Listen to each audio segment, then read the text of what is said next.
அஸ்ஸலாம் வலைக்கம். Welcome to FM சமையல். ஹலோ ஃப்ரெண்ட்ஸ், எல்லோரும் எப்படி இருக்கீங்க? தீபாவளி ஸ்பெஷல் இன்றைக்கி வந்து கோதுமை எல்லடை செய்ய போகிறேன். இதுக்கு வந்து தட்டை அப்படின்னும் சொல்லுவாங்க. இதுக்கு வந்து கோதுமை மாவு 1 கப் அளவுக்கு, அப்புறம் பொட்டுக்கடலை வந்து 1/4 கப்பு அளவுக்கு எடுத்து வச்சுருக்கேன். இதுக்கு தேவையான அளவு சால்ட்டு, உப்பு, அப்புறம் வந்து 1 டீஸ்பூன் வந்து மிளகு, 1/2 டீஸ்பூன் வந்து ஜீரகம், 4 கொத்து அளவுக்கு வந்து கருவேப்பிலை போட்டு கொரப்பாக அரைச்சிக்கின்னு மிக்சி ஜாரில், இல்லை உரல் இருந்தால் கூட உரலில் நுணுக்கிக்கலாம். நீங்கள் வந்து மிக்சி ஜார்லேயே நுணுக்கிறது நல்லது. ஏன்னாக்கா வந்து ஒன்றும் பாதியமாக இருக்கும். நுணுக்கும் போது நம்ம வந்து மிக்சியில் போடும் போது அது வந்து நல்லா வந்து நுணுக்கி கொடுத்துரும். அது மாதிரி கருவேப்பிலை கொஞ்சம் ஜாஸ்தியாகவே சேருங்க. ஒரு 4 கொத்து அளவுக்கு சேருங்க, நல்லாயிருக்கும் மணமாக. இப்போ இதை வந்து இதை அரைச்சிட்டு வந்துடுவோம். பொட்டுக்கடலையும் நம்ம அரைச்சிட்டு வந்துடுவோம். நெய்ஸாக அரைக்கணும், சலிக்கணுன்னு அவசியம் இல்லை. நல்லா நெய்ஸாக அரைச்சி கொடுத்துரும். எல்லாத்தையுமே போட்டுக்கலாம். பொட்டுக்கடலையை வந்து நான் வந்து அதில் கொஞ்சம் எடுத்துக்கலாம் அப்படின்னு நினச்சேன். நான் கரெக்டாக இருந்துச்சு. நான் எல்லாத்தையும் பொட்டுக்கடலையை போட்டு நல்லா நெய்ஸாக அரைச்சிட்டு வந்துக்கிட்டேன். இப்போ கோதுமை மாவை வந்து 1 கப் அளவுக்கு எடுத்துக்கிட்டு, இப்போ இந்த பொட்டுக்கடலை மாவு அரைச்சிருக்கோம் இல்லையா, அந்த மாவையும் ஒன்றா சேர்த்துட்டு ஒரு 1/2 டீஸ்பூன் அளவுக்கு உப்பு சேர்த்துருக்கேன். சால்ட்டு உப்பு சேருங்க, கல் உப்பு சேர்க்காதீங்க. ஏன்னாக்கா வந்து கல் உப்பு வந்து கரையாது, தண்ணியில் கரைச்சிக்கிட்டு தான் நம்ம கரைக்கிற மாதிரி இருக்கும். அதனால் சால்ட்டு உப்பு சேர்த்துக்கங்க. கரெக்டாக வந்து 1/4 கப்பு அளவுக்கு எனக்கு பொட்டுக்கடலை வந்து கிடச்சிச்சு. நல்லா நெய்ஸாக பட்டு போல் அரைச்சிக்கங்க. 1/2 டீஸ்பூன் வந்து சால்ட்டு உப்பு வந்து சேர்த்துக்கங்க. இப்போ மிளகு 1 டீஸ்பூன், ஜீரகம் 1/2 டீஸ்பூன், அப்புறம் கருவேப்பிலை 4 கொத்து கொரப்பாக அரைச்ச விழுதை வந்து மாவில் சேர்த்துப்போம். சேர்த்துட்டு இதை வந்து என்ன செய்யணும்னா அப்படியே மாவோடு மிக்ஸ் பண்ணிவிட்டு இதில் வந்து ஒரு குழிக்கரண்டி அளவுக்கு நான் வந்து சூடான ஆயில் விட்டுருக்கேன். திரும்பவும் வந்து ஒரு டீஸ்பூன் அளவுக்கு ஆயில் விட்டுருக்கேன். சூடாக நல்லா வந்து ஆயிலை நல்லா வந்து சூடு பண்ணிவிட்டு அதை வந்து இந்த மாவில் கலந்துட்டால் நல்லா வந்து நமக்கு வந்து கிறிஸ்பியாக கிடைக்கும். அதனால் நீங்கள் நெய் கூட பட்டர் கூட சேர்த்துக்கலாம். அப்படி இல்லைன்னா இந்த மாதிரி ஆயிலை வந்து சூடு பண்ணி சேர்த்தாக்கா நல்லா கிறிஸ்பியாக இருக்கும். முறுக்குக்கு, இந்த மாதிரி எல்லடைக்கெலாம் வந்து நல்லாயிருக்கும். எங்கள் ஊர் பக்கம் வந்து இதை தட்டை அப்படின்னு சொல்லுவீங்க, நாங்கள் எல்லடை அப்படின்னு தான் நாங்கள் சொல்லுவோம். அதனால் அதை தான் சொல்கிற மாதிரி இருக்குது.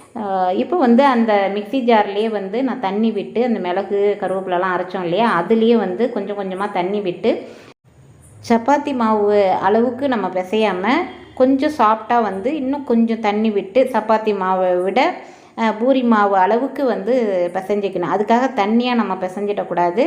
ஓரளவுக்கு வந்து சாஃப்டாக இருக்குன்னு நல்லா சாஃப்டாக வந்து பிசைஞ்சிட்டு 1/2 hour வந்து ரெஸ்ட் எடுக்க விட்டுருந்தேன். அப்போ தான் நமக்கு வந்து கிறிஸ்பியாக வந்து நமக்கு எல்லடை கிடைக்கும்.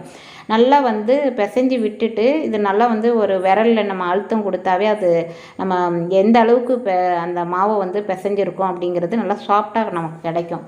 ஒரு 1/2 hour வந்து இருக்கட்டும். இது மூடி போட்டு வச்சுருவோம். பாருங்கள் எப்படி சாஃப்டாக இருக்குன்ட்டு.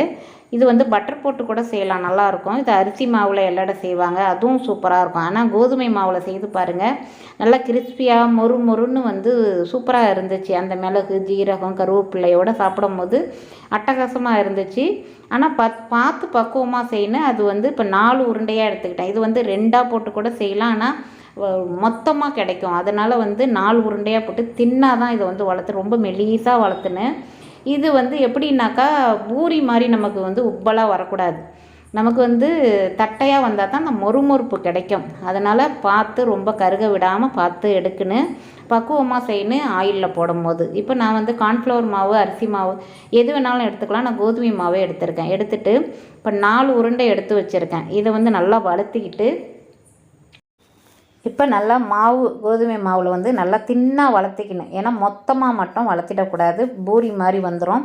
அதனால் நான் என்ன செய்தேன்னா, நான் மொத்தமாக வளர்த்துனதுனால எனக்கு பூரி மாதிரி எனக்கு வந்து ஒரு 4 வந்து கிடச்சிச்சு. என்னடா அது ஏதோ ஒரு மிஸ்டேக் பண்ணிட்டோம் அப்படிங்கிறதால, ஏன்னா நம்ம மிஸ்டேக் வந்து சொல்லணும், அப்போ தான் நீங்கள் வந்து கரெக்ட் பண்ணுவீங்க.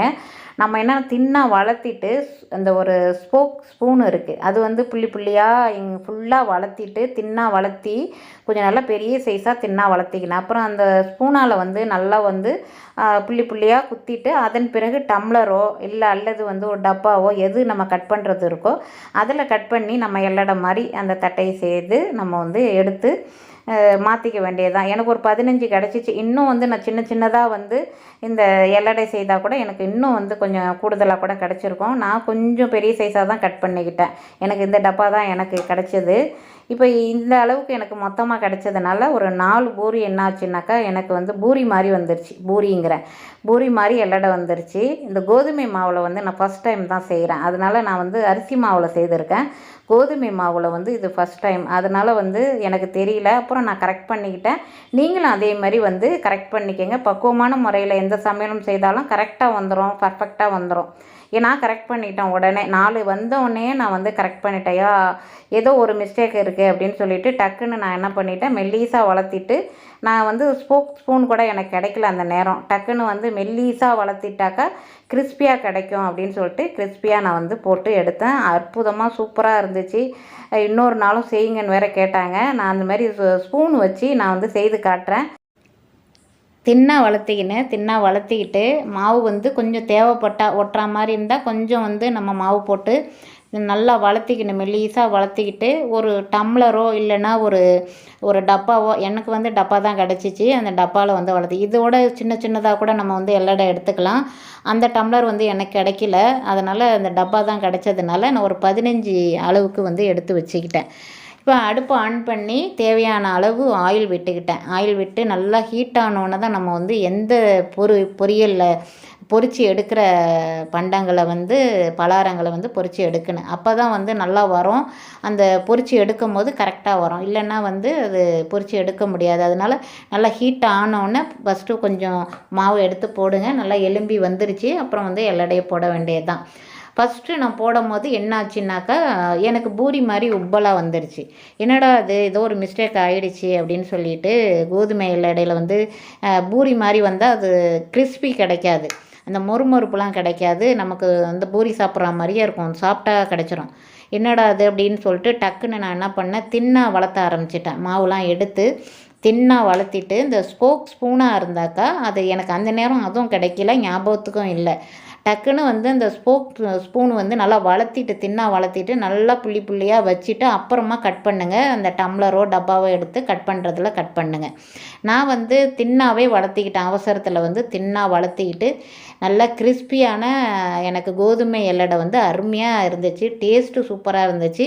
இப்போ பிறகும் வந்து செய்ய சொல்லியிருக்காங்க, இந்த டேஸ்ட் வந்து நல்லா இருக்குது அப்படின்னு சொல்லிட்டு நான் செய்யலான்னு இருக்கேன். அப்போது வந்து நான் வந்து இந்த ஸ்பூன் எடுத்து நான் எப்படி வந்து செய்கிறேங்கிறத பாருங்கள். ஒரு 4 வந்து எனக்கு கொஞ்சம் மிஸ்டேக் ஆச்சு. அப்புறம் நம்ம கரெக்ட் பண்ணிக்கலாம், அதை பற்றி ஒன்றும் இல்லை. நான் வந்து மிஸ்டேக் பண்ணுறதையும் சொல்லணும். நீங்கள் வந்து அதை வந்து அந்த நீங்களும் வந்து அந்த மிஸ்டேக் பண்ணால் கரெக்ட் பண்ணிக்கலாங்கிறதுக்காக தான் இதை சொல்கிறேன். தின்னா வளர்த்துனதுனால நல்லா கிறிஸ்பியான கோதுமை எல்லடை அருமையாக ரெடி ஆகிடுச்சு. நீங்களும் செய்து பார்த்துட்டு உங்களோட கருத்துக்களை சொல்லுங்கள். மொறுன்னு அவ்வளோ வந்து சுவை கூடுதலாக இருந்துச்சுங்க. கோதுமையில் செய்து நம்ம சாப்பிடும்போது நமக்கு ஆரோக்கியமான முறையில் வந்து சாப்பிட்லாம். அதே மாதிரி வந்து இப்போ வந்து பீட்ரூட்டு, கேரட்டு இந்த மாதிரிலாம் வந்து முறுக்கு, எல்லடை இந்த மாதிரி ஸ்நாக்ஸ் வகைகள்லாம் செய்யலாம். செய்து பாருங்கள். ஆரோக்கியமான உணவை வந்து சேர்த்துக்கங்க. சப்ஸ்கிரைப் பண்ணாதவங்க சப்ஸ்கிரைப் பண்ணுங்கள், லைக் பண்ணுங்கள், ஷேர் பண்ணுங்கள். தேங்க்யூ ஃபார் வாட்சிங்.